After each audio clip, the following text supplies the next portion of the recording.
Nessa terça-feira, dia 13 de julho, Nous sommes le mardi 13 juillet. Nous sommes à la veille du grand festival des familles. Le premier festival qui va être vécu en 6 langues, ouvert au monde entier.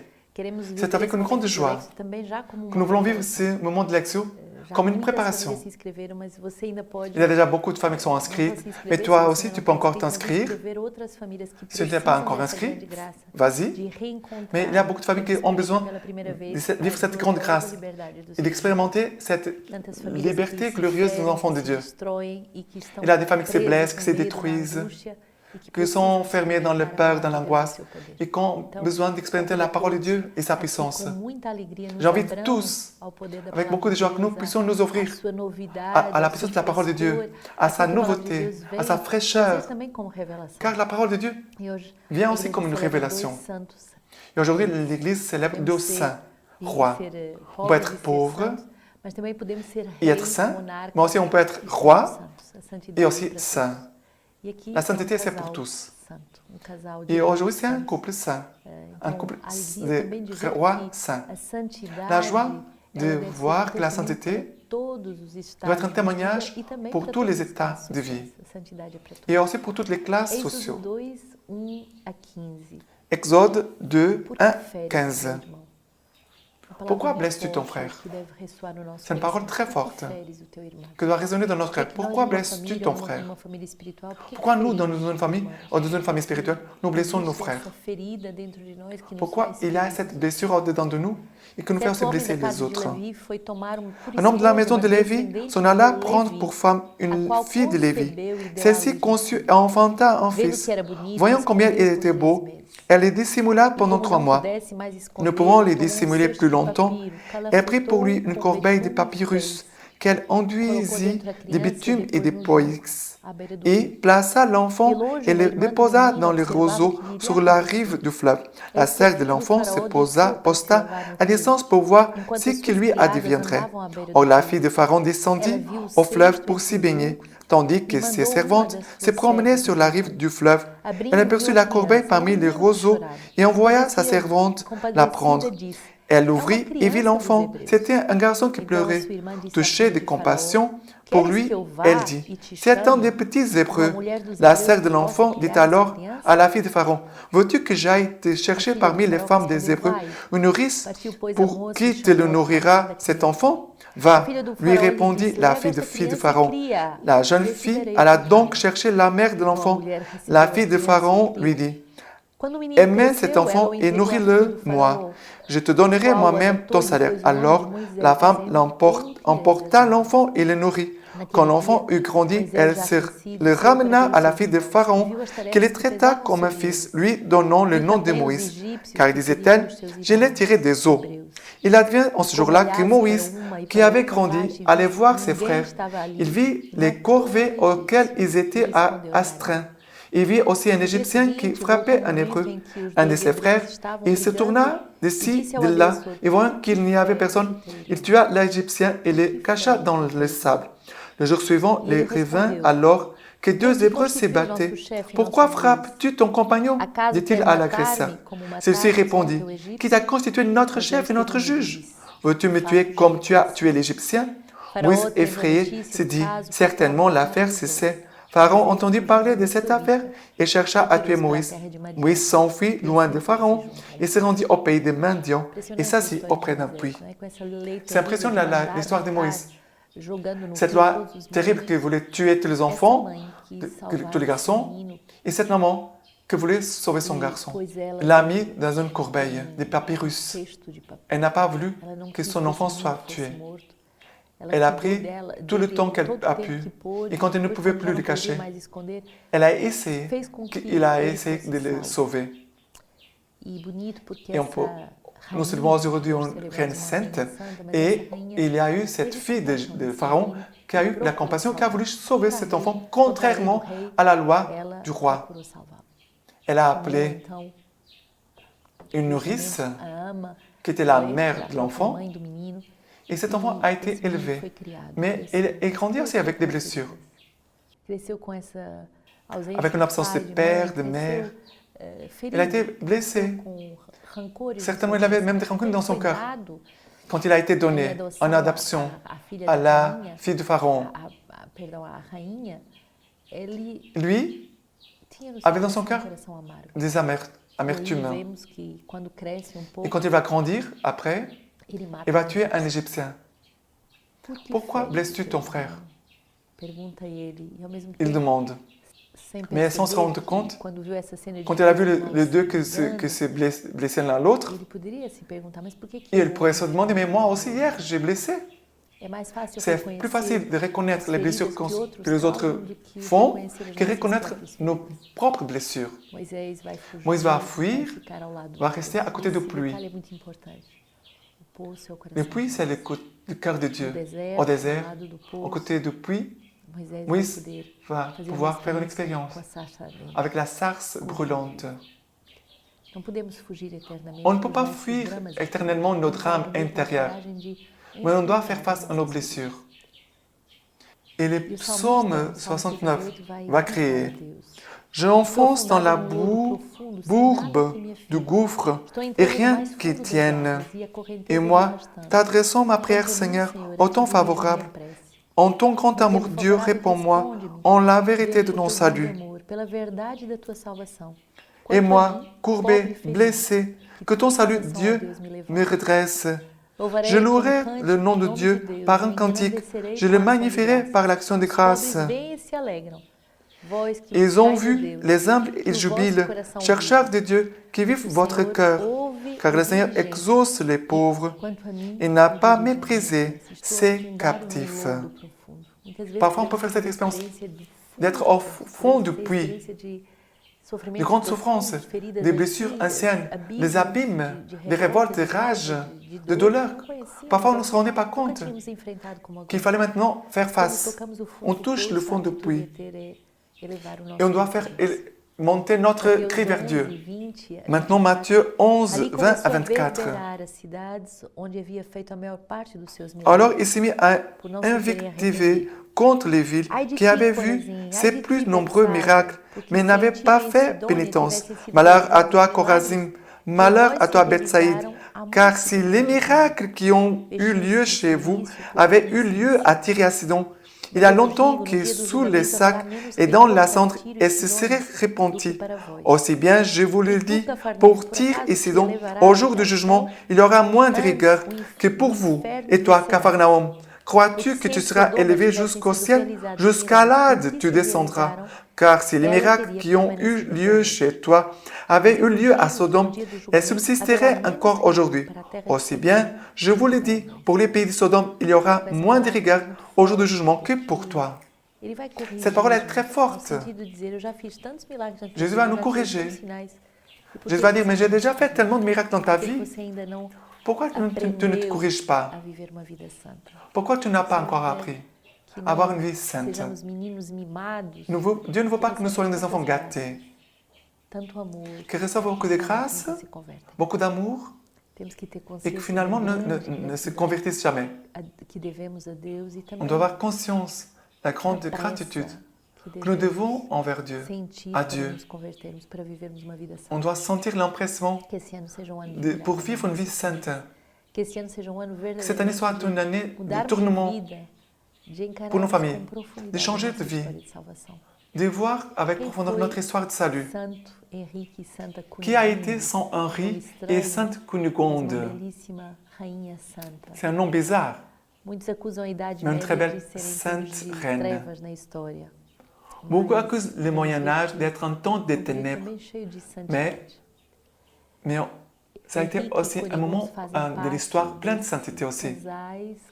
Henri et Cunégonde font partie de ces lustres car ils ont vécu en parfaite harmonie l'affection des projets d'idéaux de sainteté. Lui était fils d'un duc Henri, né dans un château en Allemagne en 973. Il appartenait à une sainte famille et a donc été éduqué par des chanoines et plus tard par l'évêque de Ratisbonne, acquérant ainsi une formation chrétienne particulière. On dit que spirituellement, il s'est préparé intensément pour assumer le trône de l'Allemagne. Mais il a eu un rêve prophétique quand il était jeune. Il croyait que cela concernerait peut-être sa mort, 16 jours avant sa mort.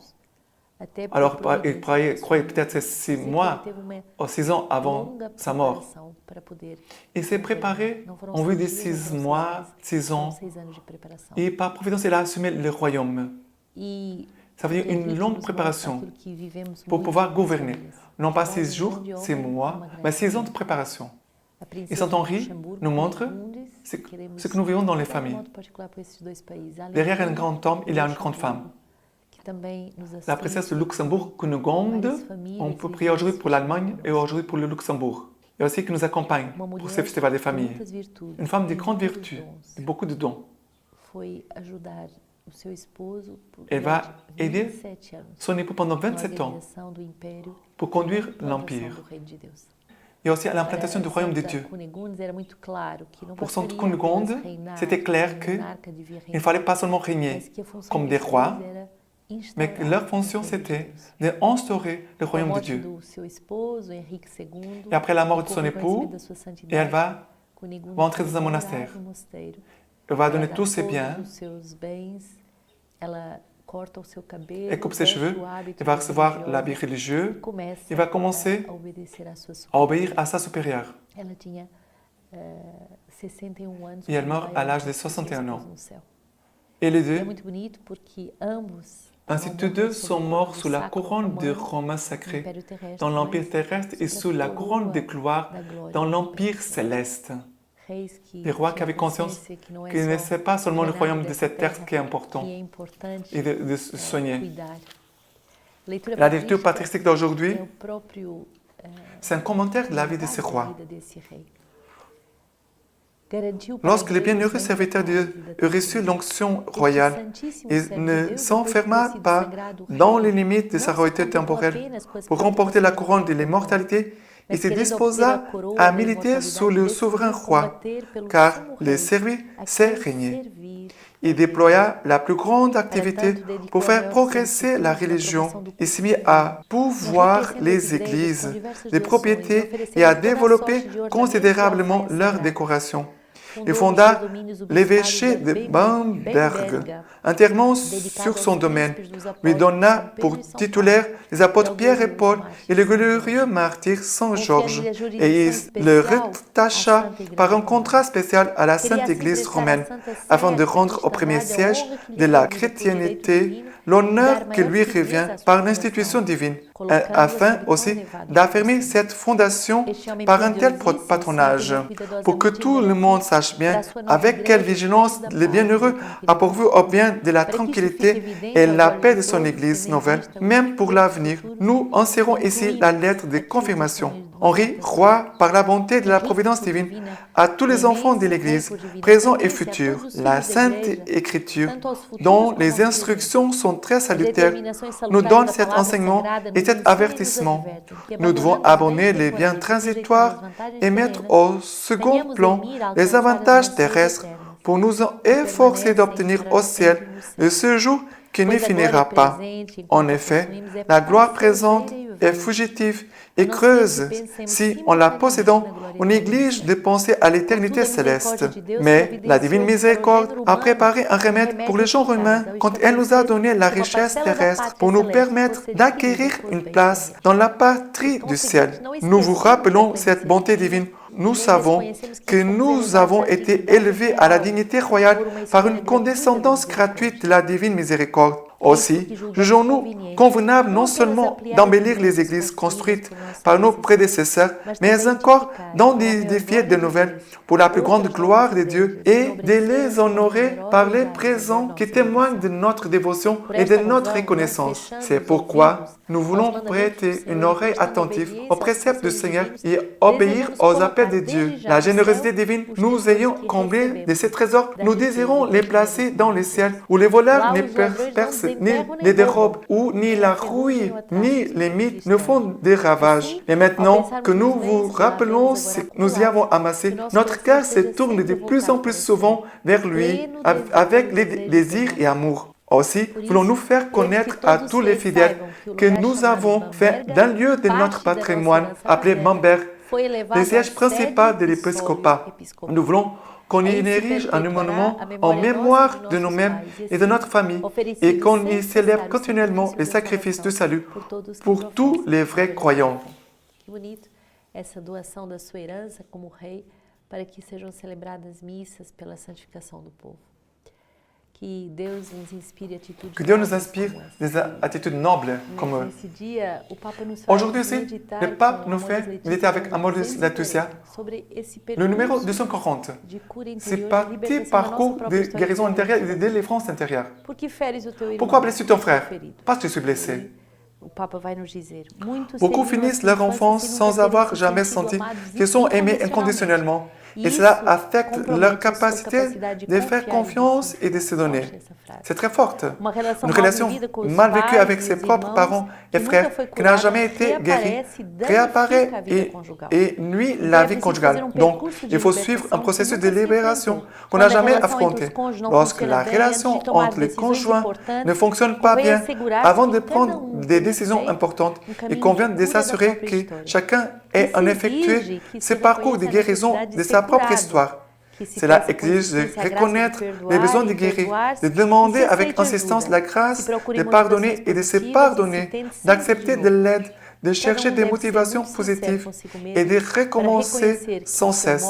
Chacun doit être très sincère avec lui-même pour reconnaître que sa façon de vivre l'amour est immature. Il a beau sembler évident que toute la faute est de l'autre. Il n'est jamais possible de surmonter une crise en espérant qu'uniquement l'autre change. De même, il faut s'interroger sur ce rapport à quoi on pourrait soi-même mûrir ou guérir afin de favoriser la résolution du conflit. Pour favoriser la résolution du conflit. Ce numéro 240, il est très beau.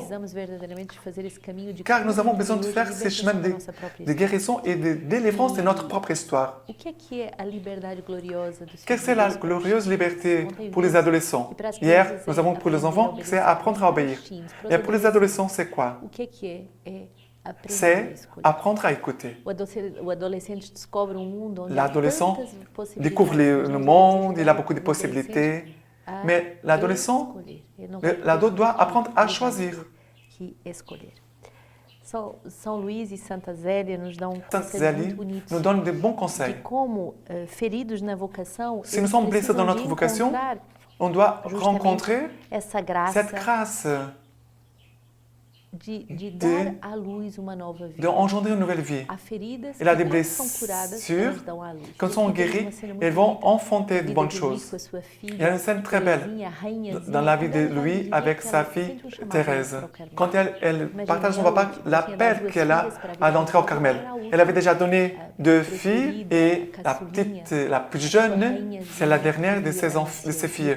Et c'était la préférée, la cadette, sa petite reine. Elle annonce au papa qu'elle désire entrer au Carmel, de dérouiller à l'appel de Dieu, il va répondre. Il me regardait avec tendresse et en prenant ma tête, l'a déposée sur son cœur. Qu'est-ce que tu as, ma petite reine? Confie-moi ton cœur. Après, s'est mis debout pour cacher son émotion. Il gardait ma tête contre son cœur toujours. Et parmi les larmes, je lui ai dit mon désir d'entrer au Carmel. Et ses larmes se sont mêlées avec mes larmes. Mais il n'a jamais dit une parole contre ma vocation. Elle m'a fait remarquer que j'étais très jeune pour prendre une sérieuse décision. Elle m'a fait comprendre que j'étais très jeune pour prendre une décision si sérieuse. Mais j'ai tellement expressé ma cause que mon papa a été convaincu que mon désir, c'était le désir de Dieu lui-même. Et dans sa foi profonde, m'a dit que Dieu l'honorait en lui demandant toutes ses filles. On a continué notre promenade et mon cœur était soulagé à cause de la bonté du cœur de mon papa, comme il avait m'écouté. Et mon cœur s'est versé dans le sien. Quelle intimité entre le papa et la fille. Papa goûtait avec douceur les sacrifices réalisés. Il m'a parlé comme un saint. Et j'aimerais bien me souvenir de ces paroles. Je garde un petit souvenir et j'ai du mal à les traduire en paroles. Mais je me souviens l'acte symbolique que mon papa a fait. Il s'est approché d'un mur. Il m'a montré quelques fleurs blanches, comme des lys petits. Il a pris une des fleurs et m'a donné. Il m'a expliqué comment Dieu m'avait gardé, qu'il m'avait gardé jusqu'à ce jour-ci. Et quand papa parlait, j'écoutais mon histoire, ce que Dieu avait fait pour moi-même. Je reçus cette fleur comme une relique. Et j'ai remarqué que cette fleur que papa avait prise avait gardé ses racines. Pour Thérèse, papa n'a pas eu seulement la compassion, mais il a lutté contre ceux qui n'étaient pas d'accord avec ma vocation d'entrer au Carmel, si jeune. Et pour ça, il a tout fait pour m'aider à accomplir mon désir. Une blessure d'amour qui va engendrer une grande vocation, une sainte docteur de l'Église. Dieu bénisse nos familles. Et demain, on commence notre festival.